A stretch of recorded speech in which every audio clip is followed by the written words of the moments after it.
بسم اللہ الرحمن الرحیم۔ کن چیزوں پر زکوٰۃ فرض ہے؟ کون سی ایسی چیزیں ہیں جس پر ہم نے زکوٰۃ ادا کرنی ہے؟ یاد رکھیے 4 چیزیں ایسی ہیں جن پر زکوٰۃ ادا کی جائے گی۔ ایک تو وہ چیزیں جو زمین سے پیدا ہوتی ہیں، دوسری سونا اور چاندی، تیسری مویشی جانوروں کی زکوٰۃ، اور چوتھی چیز تجارتی سامان۔ تو آئیے میں آپ کے سامنے ہر ایک پر مختصر گفتگو کرتا ہوں۔ کھیتی باڑی اور زمین سے جو کچھ بھی اناج ہوتا ہے اس کے بارے میں اللہ تعالیٰ فرماتے ہیں کُلُوا مِن ثَمَرِهِ اِذَا أَثْمَرَ وَآتُوا حَقَّهُ يَوْمَ حَصَادِهِ۔ جو کچھ یہ پیداوار ہوتی ہے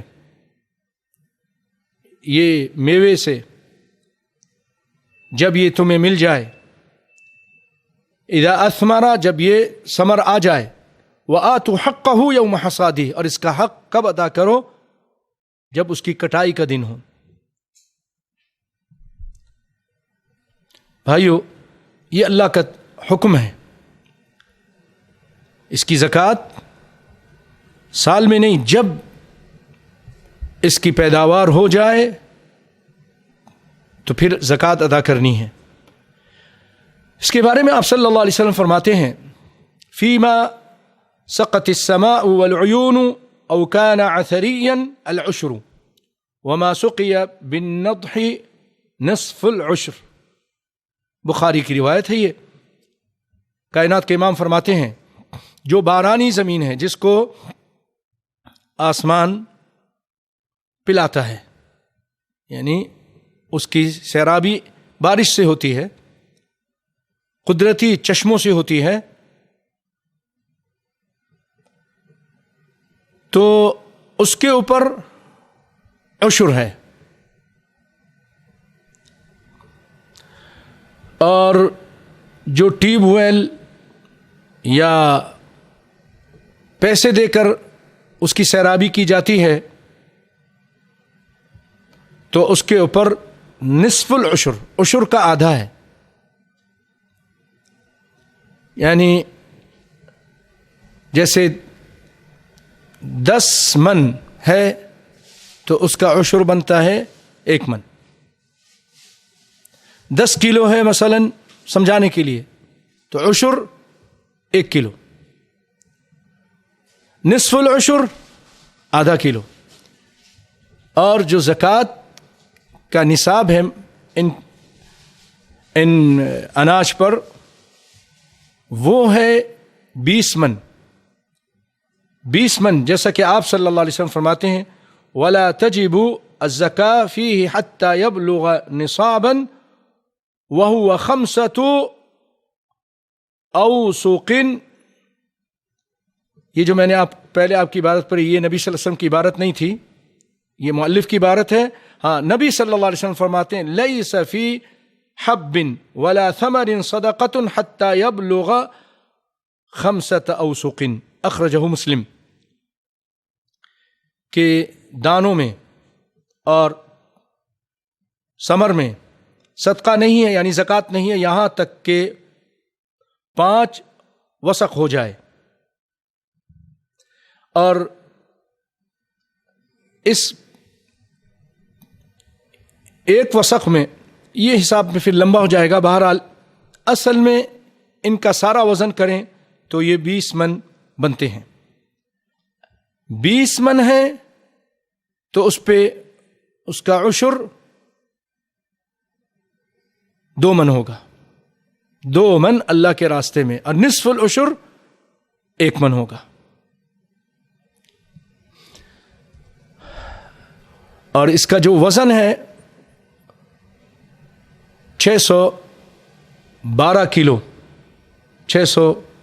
12 کلو یہاں شیخ عثیمین نے بتایا، لیکن ہمارے ہندوستان پاکستان میں جو علماء بتاتے ہیں وہ 725 کلو گرام، 725 کلو گرام، اور جو من میں 20 من ہوتے ہیں، واللہ اعلم۔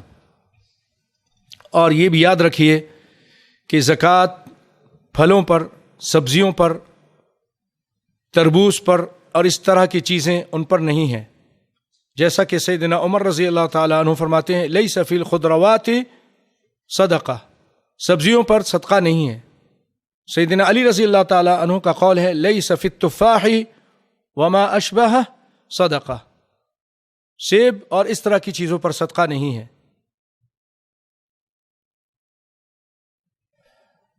کیوں کہ یہ لأنها ليست بحب ولا ثمر ولكن إذا باعها بدراهم وحال الحول على ثمنها ففيه زکاة، تو اس پر زکوٰۃ نہیں ہے الا یہ کہ اس کو وہ مزارع بیچ دے، باغ والا اس کو بیچ کر اس کا پیسہ اس لے کر اپنے پاس رکھتا ہے، اور اس پر 1 سال گزر جائے تو پھر وہ پیسہ بن جاتا ہے اس کا، اور اس کے اوپر زکوٰۃ ہے۔ تو بھائیو، یہ زکوٰۃ سے زمین کی پیداوار کی جو زکوٰۃ ہے اس سے متعلق ایک مختصر سی گفتگو تھی۔ آئیے جو جانور ہیں ان کے بارے میں۔ جانور بہیمۃ الانعام، جیسے اونٹ ہیں، گائیں ہیں، اس میں بھینس بھی شامل ہے، بکریاں ہیں، بھیڑ اس میں شامل ہیں، اور اس کے لیے ایک شرط یہ ہے کہ یہ سائمہ ہو۔ سائمہ کہتے ہیں اس جانور کو جو 1 سال یا سال کا اکثر جو ٹائم ہے یا سال کے اکثر مہینوں میں وہ جنگلوں، بیابانوں، پہاڑوں سے کھاتی پیتی ہے۔ مالک کو اس کے لیے اناج کا انتظام یا اس کے کھانے پینے کا انتظام کرنے کی ضرورت نہیں پڑتی۔ اگر وہ کھانے پینے کا انتظام خود کرتا ہے تو پھر اس پر زکوٰۃ نہیں ہے، پھر یہ سائمہ نہیں ہے۔ اسلام نے یہ آسانی رکھی ہے۔ اگر وہ اللہ کی زمین سے چرتی چکتی ہے، کھاتی ہے، پیتی ہے، جیسا کہ بعض علماء کہتے ہیں کہ 6 مہینے سے زیادہ، 6 مہینے سے اگر کم ہے تو پھر نہیں ہے، اور اس کی پوری تفصیل میں بعد میں انشاءاللہ آپ کے سامنے بیان کروں گا۔ لیکن سر دست یہ بتا دیتا ہوں کہ اگر 5 سے کم ہو تو اس پہ زکوٰۃ نہیں ہے، گائے 30 سے کم ہو تو اس پہ زکوٰۃ نہیں ہے، بکریاں 40 سے کم ہوں تو اس پر بھی زکوٰۃ نہیں ہے۔